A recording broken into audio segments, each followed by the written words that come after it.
Hi friends, ಎಲ್ಲರೂ ಹೇಗಿದ್ದೀರಾ? ನನ್ನ ವಾಯ್ಸು ಸ್ವಲ್ಪ ಚೇಂಜ್ ಆಗಿದೆ, ಅಡ್ಜಸ್ಟ್ ಮಾಡ್ಕೊಳ್ಳಿ. ನನಗೆ ಅಷ್ಟು ಆರಾಮಿಲ್ಲ, ಆದರೂ ವೀಡಿಯೋ ಮಾಡ್ತಾಯಿದ್ದೀನಿ. ತುಂಬ ದಿನ ಆಯಿತು ವೀಡಿಯೋ ಹಾಕಿ, ನಿಮಗೆಲ್ಲ ಸ್ಟೋರಿ ಮರ್ತೋದಂಗೆ ಆಗಿರುತ್ತೆ. ನಾನು ಓದ್ ವೀಡಿಯೋದಲ್ಲೇ ಹೇಳಿದ್ದೀನಿ ಯಾಕೆ ಇಷ್ಟು ದಿನ ವೀಡಿಯೋ ಅಪ್ಲೋಡ್ ಮಾಡಿಲ್ಲ ಅಂತ. ಈಗ ಸ್ಟೋರಿ ಬಗ್ಗೆ ಸ್ವಲ್ಪ ಚಿಕ್ಕದಾಗಿ ಹೇಳ್ತೀನಿ, ಎಲ್ಲಿವರೆಗೂ ಬಂದಿತ್ತು ಅಂತ. ನಿಮಗೆ ಸ್ವಲ್ಪ ನೆನಪಾಗುತ್ತೆ ಏನು ಆಯ್ತಾ ಅಂತ. ಹಂಗೆ ನಾನು ಈ ಬ್ಯಾಕ್ಗ್ರೌಂಡ್ಸ್ ಎಲ್ಲ ಚೇಂಜ್ ಮಾಡ್ತಾಯಿದ್ದೀನಿ, ಅದನ್ನು ಹೇಳಿದ್ದೀನಿ ಯಾಕೆ ಅಂತ. ಅದಾದಮೇಲೆ ನನ್ನ ಹೆಸರು ಬಂದು ಪದ್ಮಾವತಿ ಅಂತ. ಈ ಸ್ಟೋರಿಲಿ ನನ್ನ ಹೆಸರು ಪದ್ಮಾವತಿ, ಆದರೆ ಈ ಸ್ಟೋರಿ ಮಾಡ್ತಾ ಇರೋಳು ನನ್ನ ಹೆಸರು ಒರಿಜಿನಲ್ ಹೆಸರು ಬಂದುಬಿಟ್ಟು ಸಂಗೀತ ಅಂತ. ಕತೆ ಎಲ್ಲಿವರೆಗೂ ಬಂದಿತ್ತು ಅಂತಂದರೆ ಅದನ್ನು ನಮ್ಮ ಸೊಸೆನೇ ಹೇಳ್ತಾಳೆ, ನೀವೇ ಕೇಳಿ ಏನೇನು ಅವಾಂತರ ಮಾಡ್ಕೊಂಡಿದ್ದಾಳೆ ಅಂತ. ಕತೆ ಎಲ್ಲಿವರೆಗೂ ಬಂದಿತ್ತು ಅಂದರೆ, ನಾನು ಮತ್ತು ಕಿರಣ್ ಮದುವೆ ಮಾಡ್ಕೊಂಡಿರ್ತೀವಿ, ಇಬ್ಬರು ಲವ್ ಮಾಡಿ. ಅವನು ಸುಳ್ಳು ಹೇಳಿರ್ತಾನೆ ಹಿಂಗೆ ತಾನು ರಿಚ್ ಅಂತ, ಅದನ್ನೇ ನಂಬ್ಕೊಂಡು ಮದುವೆ ಮಾಡ್ಕೊಂಡಿರ್ತೀನಿ. ಅದಾದಮೇಲೆ ಈಗ ಅತ್ತೆ ಮನೆಗೆ ಒಂದು 2 ದಿನ ಇರೋಕ್ಕೆ ಬಂದಿರ್ತೀನಿ. ಆದರೆ ಇಬ್ಬರು ಜೊತೆಗಿರಲ್ಲ, ಗಂಡ ಹೆಂಡ್ತಿ. ಅವ್ರ ಮನೇಲೇ ಕಿರಣ್ ಇರ್ತಾನೆ, ನಮ್ಮದು ತವ್ರ ಮನೇಲಿ ನಾನು ಇರ್ತೀನಿ. ಯಾಕಂದರೆ ಇಬ್ಬರು ಫೇಲ್ ಆಗಿರ್ತೀವಿ, ಯಾವ ಸಬ್ಜೆಕ್ಟು ಪಾಸ್ ಆಗಿರಲ್ಲ. ಅದೆಲ್ಲ ಪಾಸ್ ಆದಮೇಲೆ ಜಾಬ್ ತೊಗೊಂಡ್ಮೇಲೆ ಇಬ್ಬರನ್ನೂ ಜೊತೆಗಿರಕ್ಕೆ ಬಿಡ್ತೀನಿ ಅಂತ ಎಲ್ಲ ತೀರ್ಮಾನ ಆಗಿರುತ್ತೆ ಮನೇಲಿ. ಅಲ್ಲಿವರೆಗೂ ನಾವೇ ಸ್ವಂತ ದುಡ್ಕೊಂಡು ಓದ್ಕೊಂಡು ಪಾಸ್ ಮಾಡಬೇಕು ಅಂತ ಇವರೆಲ್ಲ ಹಿರಿಯರು ಹೇಳಿರ್ತಾರೆ, ನಮ್ಮಪ್ಪ ಆಗಲಿ ನಮ್ಮ ಮಾವ ಅವರೆಲ್ಲ ಆಗಲಿ. ಇಲ್ಲಿವರೆಗೂ ಕತೆ ಇರುತ್ತೆ. ಮುಂದೆ ಏನಾಗುತ್ತೆ ಅಂತ ನೋಡೋಣ ಬನ್ನಿ. ಇವತ್ತು ನನ್ನ ಕರ್ಕೊಂಡು ಹೋಗೋಕ್ಕೆ ನಮ್ಮ ಅಣ್ಣ ಬರ್ತಾ ಇದ್ದಾನೆ. ನನ್ನ ಕಾಸ್ಟ್ಯೂಮ್ ಕೂಡ ಚೇಂಜ್ ಮಾಡ್ತಾ ಇದ್ದೀನಿ ಫ್ರೆಂಡ್ಸ್. ಈಗ ಡ್ರೆಸ್ ಇರಲ್ಲ, ಸ್ಯಾರಿ ಹಾಕ್ಕೊಂಡು ಬರ್ತೀನಿ ರೀ. ಹೆಂಗಿದೆ ಫ್ರೆಂಡ್ಸ್ ನನ್ನ ಸ್ಯಾರಿ? ಚೆನ್ನಾಗಿದೆಯಾ? ಬನ್ನಿ ಕತೆ ಶುರು ಮಾಡೋಣ. ಮತ್ತೆ ನಿಮ್ಮ ಮನೇಲಿ ಎಲ್ಲರೂ ಆರಾಮಿದ್ದಾರೇನಪ್ಪ? ಮತ್ತೆ ನಮ್ಮ ಮನೇಲಿ ಎಲ್ಲರೂ ಆರಾಮಾಗಿದ್ದಾರೆ. ನೀವೆಲ್ಲರೂ ಆರಾಮಾಗಿದ್ದೀರಾ? ಹ್ಞೂ ಕಣಪ್ಪ, ನಾವು ಆರಾಮಾಗಿದ್ದೀವಿ. ನನಗೆ ಸ್ವಲ್ಪ ನೆಗಡಿ ಕೆಮ್ಮು ಹಿಡ್ಕೊಂಡ್ಬಿಟ್ಟತ್ತಪ್ಪ ಅಷ್ಟೇ. ಟೀ ಕುಡಿತೆ ಏನು ಕಾಫಿ ಮಾಡ್ಕೊಂಬರ್ಬೇಕಪ್ಪ? ಇಲ್ಲ, ಯಾವುದು ಬೇಡ ಅತ್ತೆ, ಈಗ ಊಟ ಮಾಡ್ಕೊಂಡೇ ಬಂದೆ ಜಸ್ಟ್. ಯಾಕಪ್ಪ ನವೀನ, ನಿಮ್ಮನೆಯವ್ರಿಗಂತೂ ನಮ್ಮ ಮನೆ ಇಡಿಸ್ಲಿಲ್ಲ, ನಿಂಗೂ ನಮ್ಮ ಮನೆ ಇಡಿಸಿಲ್ವಾ? ಅದಕ್ಕೆ ಏನು ಬೇಡ, ತಿನ್ನೋದಿಲ್ಲ ಕುಡಿಯೋದಿಲ್ಲ ಅಂತಿದ್ಯಾ? ಅಯ್ಯೋ ಮಾವ, ನೀವು ಹಂಗೆಲ್ಲ ತಪ್ಪು ತಿಕ್ಕೋಬೇಡಿ. ನಂಗೆ ಆ ಥರ ಬುದ್ಧಿ ಇಲ್ಲ. ನಾನು ಎಲ್ಲೋದ್ರೂ ಆ ಥರ ಹಂಗೆಲ್ಲ ಮಾಡಲ್ಲ. ಏನು ಕೊಟ್ರು ಕುಡಿತೀನಿ, ತಿಂತೀನಿ. ನಂಗೆ ಆ ಥರ ಏನು ಭೇದ ಭಾವ ಇಲ್ಲ. ಆದರೆ ಈಗ ಬರಬೇಕಾದ್ರೇ ಊಟ ಮಾಡ್ಕೊಂಬಂದ್ಬಿಟ್ಟೆ ಗಟ್ಟಿಯಾಗಿ, ಹಂಗಾಗಿ ಬೇಡ ಅಂತ ಹೇಳಿದೆ ಅಷ್ಟೇ ಮಾವ. ನಿಮ್ಗೆ ಬೇಜಾರಾಗೋ ಥರ ನಾನು ನಡ್ಕೊಂಡಿದ್ರೆ, ನಿಮ್ಗೆ ಹಂಗೆ ಅನಿಸಿದ್ರೆ ನನ್ನ ಕಡೆಯಿಂದ ಕ್ಷಮೆ ಕೇಳ್ತೀನಿ. ಅತ್ತೆ, ನಂಗೊಂದು ಟೀ ಮಾಡ್ಕೊಂಬಂದ್ಬಿಡಿ ಸಾಕು. ಗಾಯತ್ರಿ, ಹೋಗಮ್ಮ, ಸ್ವಲ್ಪ ಟೀ ಮಾಡ್ಕೊಂಬ. ಎಲ್ಲ ಅದು ಅಲ್ಲ ಎಲ್ಲ ಸ್ವಲ್ಪ ಜಾಸ್ತಿ ಕುಟ್ಟಿ ಹಾಕು, ಸ್ವಲ್ಪ ನೆಗಡಿ ಜಾಸ್ತಿ ಆಗಿಬಿಟ್ಟತ್ತಮ್ಮ. ಹೋಗಿ ಮಾಡ್ಕೊಂಬ ಹೋಗು. ಸರಿ ಅಮ್ಮ, ಮಾಡ್ಕೊಂಬರ್ತೀನಿ. ಮಧ್ಯಾಹ್ನ 1 ಗಂಟೆಗೆ ಹಂಗೆ ಡಾಕ್ಟ್ರು ಬರ್ತಾರಲ್ಲಮ್ಮ, ಹೋಗಿ ತೋರಿಸ್ಕೊಂಬರೋಣ ಬಾ. ನೀನು ಒಬ್ಬಳೇ ಹೋಗಂದ್ರೆ ಹೋಗೋದೇ ಇಲ್ಲ. ಇವತ್ತು ಹೆಂಗೋ ನಾನು ಮನೇಲಿ ಇದ್ದೀನಲ್ಲ, ನಾನೇ ಕರ್ಕೊಂಡು ಹೋಗ್ತೀನಿ. ಒಂದು ಇಂಜೆಕ್ಷನ್ ಮಾಡಿಸ್ಕೊಂಬಂದ್ರೆ ಆರಾಮಾಗ್ಬಿಡುತ್ತೆ. ಒಂದು ಕೆಮ್ಮಿಂದ ಏನಾದರೂ ಒಂದು ಟಾನಿಕ್ ಹಂಗೆ ಕೊಟ್ಟರೆ ಅದನ್ನು ಇಸ್ಕೊಂಬರೋಣ. ಇಲ್ಲಾಂದರೆ ನಿನಗೆ ಕೆಮ್ಮಿ ಮತ್ತೆ ಮೈ ಅದ್ರದಂಗಾಗಿ ಜ್ವರ ಬಂದುಬಿಡುತ್ತೆ, ಅದಕ್ಕೆ. ಆಯಿತು ಕಣೆ ಗಾಯತ್ರಿ, ನೋಡೋಣ ತಗೋ ಮಧ್ಯಾಹ್ನ. ನೋಡೋದೇನಿಲ್ಲ, ಗಾಯತ್ರಿನ ಕರ್ಕೊಂಡು ಹೋಗಿ ತೋರಿಸ್ಕೊಂಬ ಇವತ್ತು.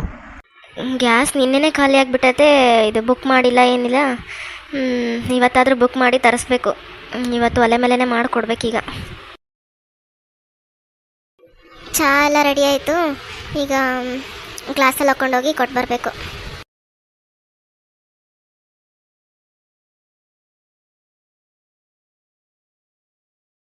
ಟೀ ತಗೋರಿ ಎಲ್ಲರೂ. ಅದಕ್ಕೆ ನೀವೇ ತಗೊಳ್ಳಿ. ಅಲ್ಲ, ನಮ್ಮ ತಂಗಿ ಏನು ಈ ಅವತಾರ ತಾಳ್ಬಿಟ್ಟಾಳೆ ಇಲ್ಲಿ. ಅತ್ತೆ ಮನೆಗೆ ಬಂದು ನಮ್ಮನೇಲಿ ನೋಡಿದ್ರೆ ಎಷ್ಟು ಸ್ಟೈಲ್ ಮಾಡ್ತಾಯಿದ್ಲು, ಇಲ್ಲಿ ನೋಡಿದ್ರೆ ಸೀರೆ ಎಲ್ಲ ಉಟ್ಕೊಂಡು ಅದು ತಲೆ ಮೇಲೆಲ್ಲ ಸೆರಗಾಕೊಂಡು ಬಾ ಏನು ಚೇಂಜ್ ಆಗಿಬಿಟ್ಟಾಳ ನಮ್ಮ ತಂಗಿ. ಸರಿ ಅತ್ತೆ, ನಾವಿನ್ನು ಹೊರಡ್ತೀವಿ. ಹೋಗೋಂತೀರಮ್ಮ. ಇಲ್ಲಿ ನಿನ್ನ ಗಂಡ ಎಲ್ಲೋದ? ಮನೇಲೇ ಇಲ್ಲ ಅವನು? ಗೊತ್ತಿಲ್ಲ ಅತ್ತೆ ನನಗೂ. ಅವ್ರೇನು ಹೇಳಿ ಕೇಳಿ ಹೋಗ್ತಾರಾ? ಅವ್ರಿಗೆಲ್ಲಿ ಇಷ್ಟ ಬಂದಲ್ಲಿ ಹೋಗ್ತಾರೆ. ಅವ್ರನ್ನ ಕೇಳೋರು ಯಾರು, ಹೇಳೋರು ಯಾರು? ಮನೆಗೆ ಯಾರೋ ಬಂದಿದ್ದಂಗಿದ್ದಾರೆ, ಯಾರಿರ್ಬೋದು? ಇನ್ಯಾರು? ಈಕಿ ನನ್ನ ಹೆಂಡ್ತಿ ಅಣ್ಣ ಬರ್ತೀನಿ ಅಂತ ಹೇಳಿದ್ನಲ್ಲ ಕರ್ಕೊಂಡು ಹೋಗೋಕ್ಕೆ, ಅವನೇ ನಾವೇನಿರ್ಬೋದೇನೋ. ಆರಾಮಾಗಿದ್ದೀರಾ ಬಾವ? ನಾನು ಆರಾಮಾಗಿದ್ದೀನಿ, ನೀವು ಆರಾಮಾಗಿದ್ದೀರಾ? ಅಲ್ಲ, ಇವತ್ತು ನಿನ್ನ ಹೆಂಡ್ತಿನ ಕರ್ಕೊಂಡು ಹೋಗಿ ಬರ್ತಾರಂತ ಹೇಳಿದ್ರಲ್ಲ, ಮನೆಗಿರೋದು ಬಿಟ್ಟು ಎಲ್ಲಿಗೆ ಹೋಗಿದ್ದು ನೀನು? ಏನು ಕಡ್ದು ಕಟ್ಟಕ್ಕೆ ಹೋಗಿದ್ದು ಹೊರಗೆ? ಇಲ್ಲಮ್ಮ, ಏನೋ ಸ್ವಲ್ಪ ಕೆಲಸ ಇತ್ತು, ಹೊರಗಡೆ ಹೋಗಿದ್ದೆ. ಯಪ್ಪ, ಇವನು ಅವತಾರನೋ ಅದು ಯಾವ ಸ್ಟೈಲೋ ಏನೋ ದೇವ್ರಿಗೆ ಗೊತ್ತು. ನಮ್ಮ ತಂಗಿ ಅದು ಹೆಂಗೆ ಇಷ್ಟಪಟ್ಲೋ ಏನೋ ಇವನ್ನ. ಸರಿಯತ್ತೆ, ನಾವು ಹೋಗ್ತೀವಿ. ಲೇಟ್ ಆಗ್ತಾ ಬಂತು, ಮತ್ತೆ ನಾವು ಹೋಗೋಷ್ಟೊತ್ತಿಗೆ ರಾತ್ರಿ ಆಗಿಬಿಡುತ್ತೆ. ಅದಕ್ಕೆ ಒತ್ತಿರೋವಾಗಲೇ ಹೋಗ್ಬಿಡ್ತೀವಿ. ಅದಕ್ಕೆ ಒಂದು ನಿಮಿಷ ಇರಿ. ಮೊದಲನೇ ಸಾರಿ ಇಲ್ಲಿಂದ ನಿಮ್ಮ ತಾಯಿ ಮನೆಗೆ ಹೋಗ್ತಾ ಇದ್ದೀರಾ, ಬರೀ ಕೈಲೇ ಹೋದರೆ ಚೆನ್ನಾಗಿರಲ್ಲ. ನಾನು ಶಾಪಿಂದ ಬರಬೇಕಾದ್ರೆ ನಿಮಗೋಸ್ಕರ ಸ್ವೀಟ್ಸ್ ತಂದಿದ್ದೆ, ತೊಗೊಂಬರ್ತೀನಿ ರೀ.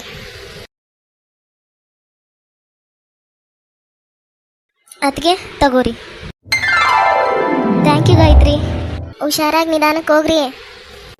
ಸರಿ ಅತ್ತೆ, ಎಲ್ರಿಗೂ ಬಾಯ್. ಅಲ್ಲ ಎಷ್ಟು ಕೊಬ್ಬಿರ್ಬೇಕು ಇವಳಿಗೆ. ಹೋಗ್ಬೇಕಾದ್ರೆ ಒಂದು ಸ್ವಲ್ಪನೂ ಮುಖ ನೋಡಿನೂ ಹೋಗ್ತಾ ಇಲ್ಲ, ಸರಿಯಾಗಿ ಮಾತಾಡಿಸ್ಲೂ ಇಲ್ಲ ನನಗೆ. ಬೆಳಗ್ಗೆ ಏನೋ ಒಂದು ಸಿಟ್ನಲ್ಲಿ ಅಂದಿದ್ದೀನಂತ ಅದನ್ನೇ ಮನಸ್ಸಲ್ಲಿ ಇಟ್ಕೊಂಡು ಹೋಗ್ಬೇಕಾದ್ರೆ ಒಂದು ನೆಟ್ಟಿಗೆ ಒಂದು ಹೋಗಿ ಬರ್ತೀನಿ ಅಂತಲೂ ಹೇಳೋಕ್ಕಾಗಿಲ್ಲ ಇವಳಿಗೆ. ಎಷ್ಟು ಕೊಬ್ಬಿದೆ ಇವಳಿಗೆ. ಇಳಿಸ್ತೀನಿ, ಎಲ್ಲ ಇಳಿಸ್ತೀನಿ. ನೋಡ್ಕಿರಣ, ನಾಳೆಯಿಂದ ಮತ್ತೆ ನೀನು ದುಡ್ಕೊಂಬಂದ್ರೆ ಮಾತ್ರ ನಿನಗೆ ಮನೇಲಿ ಊಟ. ಏನೋ ನಿಮ್ಮ ಭಾವ ನಿನಗೆ ದುಡ್ಡು ಕೊಟ್ಟಿದ್ರಂತ ಹೇಳ್ತಾ ಇದ್ಲು ನೀನು ಹೆಂಡ್ತಿ, ಅದನ್ನು ಸುಮ್ಮನೆ ಎಲ್ಲೆಲ್ಲೋ ಖರ್ಚು ಮಾಡೋಕೆ ಹೋಗ್ಬೇಡ, ಹಂಗೆ ಇಟ್ಕೋ, ಎದಕ್ಕನ ಬರ್ತದೆ. ನಾನು ಮಾತಾಡೋದು ಕೇಳಿಸಿದ್ರೂ ಕೇಳಿಸಿಲ್ಲ ಅನ್ನಂಗೆ ಹೆಂಗೆ ನಿಂತ ನೋಡು. ಎಲ್ಲಿ ದುಡ್ಡು ಇಸ್ಕೊತೀವ ಅಂತ ನಾಟಕ ಒಂದು. ನಿನ್ನ ದುಡ್ಡು ನಾವ್ಯಾಕೆ ಇಸ್ಕೊಳಕ್ಕೆ ಹೋಗೋಣ? ಇರಲಿ ಬಿಡು, ನೀನು ಕೇಳಿಸ್ಕೊಂಡಿಲ್ಲಂದ್ರೆ ನಾವೇನು ಮಾಡೋಣ? ಹಾಳಾಗೋಗೋದು ನೀನು, ನಾವೇನು ಮಾಡೋಣ? ಹೇಳಷ್ಟು ಹೇಳ್ತೀವಿ, ಬಿಡಷ್ಟು ಬಿಡ್ತೀವಿ. ಅಮ್ಮ ನಡಿಯಮ್ಮ, 1 ಗಂಟೆ ಆಗೋಕೆ ಬಂತು, ಡಾಕ್ಟ್ರ್ ಬಂದಿರ್ತಾನೆ, ಬಾ. ನಿನಗೆ ಒಂದು ಇಂಜೆಕ್ಷನ್ ಮಾಡಿಸ್ಕೊಂಬಂದ್ರೆ ಆರಾಮಾಗುತ್ತೆ, ಬಾ. ಯಾ ಇಂಜೆಕ್ಷನ್ ಬೇಡ ಬಿಡಮ್ಮ, ಅದು ನೆಗಡಿ ಕೆಮ್ಮು ಹೋಗಂಗಿಲ್ಲ ಇಂಜೆಕ್ಷನ್ಗೆಲ್ಲ. ಪದ್ಮ, ಸುಮ್ಮನೆ ಹೋಗು, ತೋರ್ಸ್ಕೊಂಬ ಹೋಗು. ರಾತ್ರಿ ಎಲ್ಲ ಎಂಥ ಪರಿ ಕೆಮ್ತೀಯ, ಮತ್ತೆ ತೋರ್ಸ್ಕೊಂಬರಂಗಿಲ್ಲ ಅಂತೀಯೇನು? ಹೋಗು, ನಡಿ ತೋರ್ಸ್ಕೊಂಬ. ಬೇಡ ಅಂದರೆ ಕೇಳಂಗಿಲ್ಲ ಏನಿಲ್ಲ ನೀವು. ಸರಿ, ಹೋಗ್ತೀನಿ. ಅಲ್ಲ, ಇವು ನನಗೆ ಚಳ್ಳೆ ಹಣ್ಣು ತಿನ್ನಿಸ್ಬಿಟ್ನಲ್ಲ, ಒಂದು 10 ಪೈಸೆನೂ ಸಿಗ್ಲೇ ಇಲ್ಲ ನನಗೆ.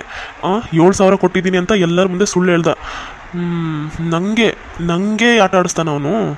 ನನಗೂ ಟೈಮ್ ಬರುತ್ತೆ, ಆವಾಗ ನಿನ್ನ ಕತೆ ಏನು ಅಂತ ಅವಾಗ ಹೇಳ್ತೀನಿ. ಏನೋ ಬಾಮ ಇದೆ ತೊಗೊಂಡಿದ್ದಾನೆ, ಹೋಗ್ಲಿ ಬಿಡು ಅಂತ ಬಿಡೋದು ಬಿಟ್ಟು ತೊಗೊಂಡಿರೋ ದುಡ್ಡನ್ನ ವಾಪಸ್ ಇಸ್ಕೋತೀಯ. ನಿನಗಿದೆ ಕಣೋ ಆನಂದ, ಸರಿಯಾಗಿ ಆಟ ಆಡಿಸ್ತೀನಿ ನಿನಗೆ.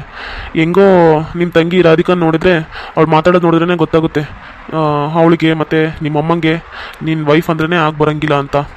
ನಿಮ್ಗೆ ಹೆಂಗೆ ಆಟ ಆಡಿಸ್ಬೇಕು ಹಂಗೆ ಆಟ ಆಡಿಸಿಲ್ಲ ಅಂದರೆ ನನ್ನ ಹೆಸರು ಕಿರಣನೇ ಅಲ್ಲ.